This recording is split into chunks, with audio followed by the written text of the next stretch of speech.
ఈ అమ్మాయి ఒక షాప్‌లో ఎంటర్ అవ్వగానే లాటరీ టికెట్స్‌ని చూస్తుంది. ఆ అమ్మాయి కళ్ళకి ఆ లాటరీ టికెట్ రూ. 1,00,000 కనిపిస్తుంది. వెంటనే ఆ లాటరీ టికెట్‌ని రూ. 10కి కొనేసి ఆ అమ్మాయి అదే షాప్‌లో గీకడం స్టార్ట్ చేస్తుంది. మొత్తం ఫినిష్ చేసేసరికి అందులో రూ. 1,00,000 గెలిచినట్టుగా ఉంటుంది. దాంతో ఆ అమ్మాయి అందరి ముందు గట్టిగా అరిచేస్తుంది. నాకు డబ్బులొచ్చాయి అని చెప్పి తన ఇంటికెళ్ళి వావ్! నాకీ ఉన్న ఐ పవర్‌తో ఏదైనా చేయగలను అని చెప్పి అనుకుంటూ ఉంటుంది. ఇంతలోపే న్యూస్ చూసేసరికి న్యూస్‌లో అందరూ ఈ అమ్మాయి గురించే మాట్లాడుకుంటూ ఉంటారు. ఏంటి ఇంత త్వరగా న్యూస్ స్ప్రెడ్ అయిందా అని చెప్పి ఆ అమ్మాయి అనుకుంటూ ఉంటుంది. వెంటనే ఏదన్నా మంచిది ప్లాన్ చేయాలి అని చెప్పి అక్కడి నుంచి మార్కెట్‌కి వెళ్తుంది. అక్కడ మార్కెట్‌లో ఒకతను విలువైన రాళ్ళని చెప్పి అమ్ముతూ ఉంటాడు. ఆ రాళ్ళన్నిటిలో ఒక రాయ ఆ అమ్మాయికి చాలా స్పెషల్‌గా అనిపిస్తుంది.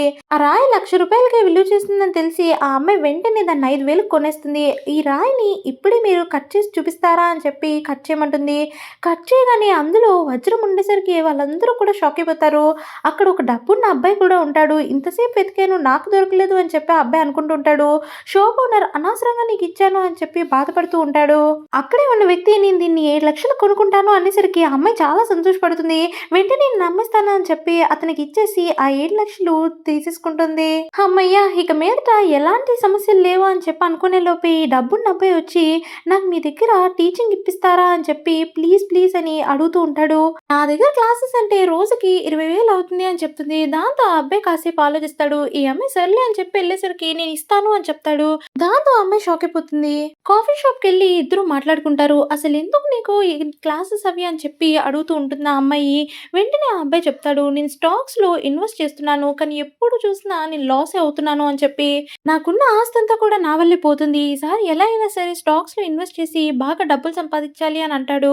సరే నేను హెల్ప్ చేస్తాను అని చెప్పి ఆ అమ్మాయి కూడా అంటుంది. వాళ్ళిద్దరూ ల్యాప్‌టాప్ ఓపెన్ చేసి చూస్తారు. అందులో ఈ షేర్స్ కొను అని చెప్పి ఆ అమ్మాయి వెంటనే అంటుంది. కానీ ఈ షేర్స్ కొంటే లాస్ వస్తుందేమో అని చెప్పి అనేసరికి ఆ అమ్మాయి నన్ను నమ్ము నేను ఖచ్చితంగా చెప్తున్నాను అని చెప్తుంది. ఆ అబ్బాయి ఆలోచిస్తూ ఉంటాడు. దాంతో ఆ అమ్మాయి సరే ఆలోచించుకో నీ ఇష్టం అని చెప్పి అక్కడి నుంచి వెళ్ళిపోతుంది. ఆ నెక్స్ట్ డే ఆ అమ్మాయికి ఆ అబ్బాయి కాల్ చేస్తాడు. కాల్ చేసి రెస్టారెంట్‌కి రమ్మంటాడు. వెళ్ళగానే ఆ అబ్బాయి ఈ అమ్మాయిని కూర్చోబెట్టి చూపిస్తూ ఉంటాడు. ఈ షేర్ వాల్యూస్ నిజంగా నువ్వు చెప్పినట్టు ఆకాశాలను అంటుకుంటున్నాయి. అస్సలు ఊహించలేదు. నేను కోటీశ్వరుడిని అవ్వబోతున్నాను మళ్ళీ అని చెప్పి అంటూ ఉంటాడు. ఆ అమ్మాయి వెంటనే నా సాలరీ అలాగే సగం షేర్ నాదే కాబట్టి నాకు డబ్బులు ఇచ్చేయి అని చెప్పి అంటుంది. వెంటనే ఆ అబ్బాయి డబ్బులు తీసి కొట్టేస్తాడు. అలా వీళ్ళిద్దరూ కూడా చాలా డబ్బున్న వాళ్ళైపోతారు. సబ్స్క్రైబ్.